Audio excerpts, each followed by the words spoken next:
ये कहानी एक पिज्जा डिलीवरी बॉय के साथ हुई एक सच्ची घटना पर आधारित है। ये घटना जॉन के साथ तब हुई जब वो अपने कॉलेज के दिनों में एक छोटी सी पिज्जा शॉप में पार्ट टाइम जॉब करता था। एक रात करीब 1 बजे जब जॉन अपनी शिफ्ट खत्म करके घर के लिए निकलने ही वाला था, तब अचानक ही पिज्जा शॉप का फोन बजा। जॉन ने फोन उठाया तो कोई आदमी बहुत ही सहमी आवाज में ऑर्डर दे रहा था। पहले तो जॉन ने ऑर्डर लेने से मना करने का सोचा, क्योंकि पिज्जा शॉप का क्लोजिंग टाइम ऑलरेडी हो चुका था। मगर जब उस आदमी ने 4 लार्ज साइज पिज्जा ऑर्डर किए तो जॉन ने ऑर्डर ले लिया, क्योंकि अक्सर बड़े ऑर्डर पर एक अच्छी खासी टिप भी मिलती थी और जॉन को पैसों की जरूरत भी थी। जॉन जल्द से जल्द पिज्जा लेकर डिलीवरी करने निकल पड़ा। डिलीवरी एड्रेस उस पिज्जा शॉप से काफी दूर शहर के आउटस्कर्ट्स में था। देर रात हो चुकी थी और वो रास्ता भी काफी सुनसान था। सड़क कच्ची थी और उसके दोनों तरफ बहुत सारे जंगली पेड़ पौधे थे।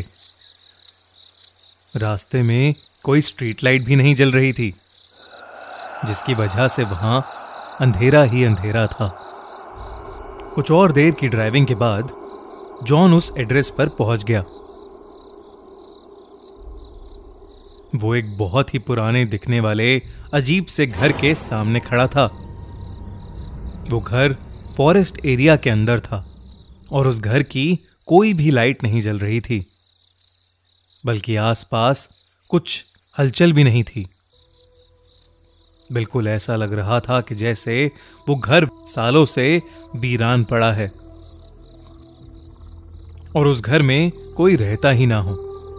जॉन उस घर को देखकर थोड़ा घबरा रहा था, इसलिए उसने अपने मैनेजर को कॉल किया।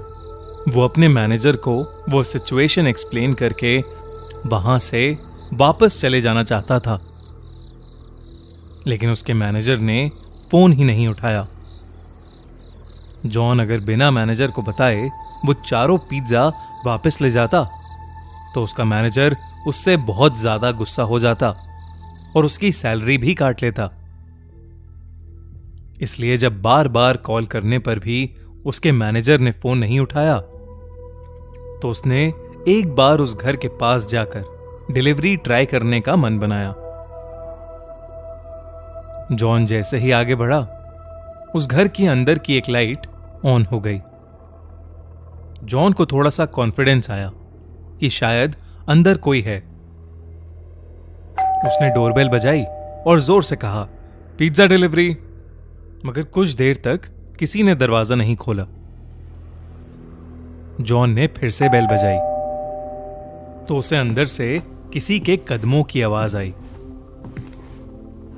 लेकिन फिर से किसी ने दरवाजा नहीं खोला। जॉन वापस जाने ही वाला था कि अचानक से वो दरवाजा अपने आप खुल गया। जॉन थोड़ा घबराया हुआ अंदर घुसा। हॉल में एक डिम सी लाइट जल रही थी और वहां कोई भी नहीं था। जॉन ने आवाज लगाई, हेलो, कोई है? प्लीज अपना पिज्जा ले लीजिए। तभी जॉन ने देखा कि हॉल में पड़े सोफे के नीचे एक काली बिल्ली निकलकर एक रूम की तरफ भागी। जैसे ही वो बिल्ली उस रूम में घुसी, उस रूम की लाइट्स और टीवी ऑन हो गया। साथ ही छोटे बच्चों की शैतानी करने की और हंसने की आवाज भी आने लगी। जॉन को लगा कि कोई शायद उसके साथ किसी किस्म का मजाक कर रहा है। वो गुस्से में उस रूम के अंदर गया। वहां 2 छोटी सी लड़कियां बैठी थी। वो दोनों वहां बेड पर बैठे बैठे जॉन को अजीब तरीके से घूरे जा रही थीं। जॉन उनसे कहने लगा कि वो कब से डोरबेल बजा रहा है और वो लोग हैं कि दरवाजा ही नहीं खोल रहे। जॉन उन पर गुस्सा कर रहा था, लेकिन वो दोनों फिर भी वहीं बैठी बिना कुछ बोले बस जॉन को घूरे जा रही थीं। जॉन ने फिर कहा, मैं पिज्जा देने आया हूं। तुम्हारे घर में कोई बड़ा है जिससे मैं पेमेंट ले सकूं? अचानक उन लड़कियों की आंखों का रंग सफेद पड़ गया और उनकी चुप्पी एक खतरनाक हंसी में बदल गई। उन दोनों ने उस कमरे के दरवाजे की तरफ इशारा किया जो जॉन के ठीक पीछे था। जॉन पीछे पलटा तो वो घबरा उठा। उसके हाथ से चारों पिज्जा के डब्बे नीचे गिर पड़े क्योंकि उसके ठीक सामने एक भयानक औरत का साया खड़ा था। ये सब देखकर जॉन डर के मारे कांपने लगा। वो जैसे तैसे अपनी बाइक की तरफ भागा और वहां से निकल गया। उस औरत का साया और वो दो लड़कियां उस घर के दरवाजे पर खड़े हुए उसे जाते देख रहे थे। जॉन अभी कुछ ही दूर पहुंचा था कि उसे फील हुआ कि उसकी बाइक खराब हो रही है। एकदम से बाइक के घिसटने की आवाज आने लगी और बाइक बंद पड़ गई। सहमा हुआ जॉन बाहर निकला और उसने देखा कि उसकी बाइक का टायर पंक्चर था। उसने डर के मारे पुलिस को फोन मिलाया और जल्द से जल्द मदद मांगी। वो आसपास देखने लगा और अचानक ही उसकी नजर बाइक के रियर व्यू मिरर पर पड़ी, जिसे देखकर उसके पैरों तले जमीन खिसक गई। बाइक के पीछे उस औरत का साया और वो दो बच्ची खड़ी थीं। वो तीनों धीरे धीरे जॉन की तरफ ही आ रहे थे।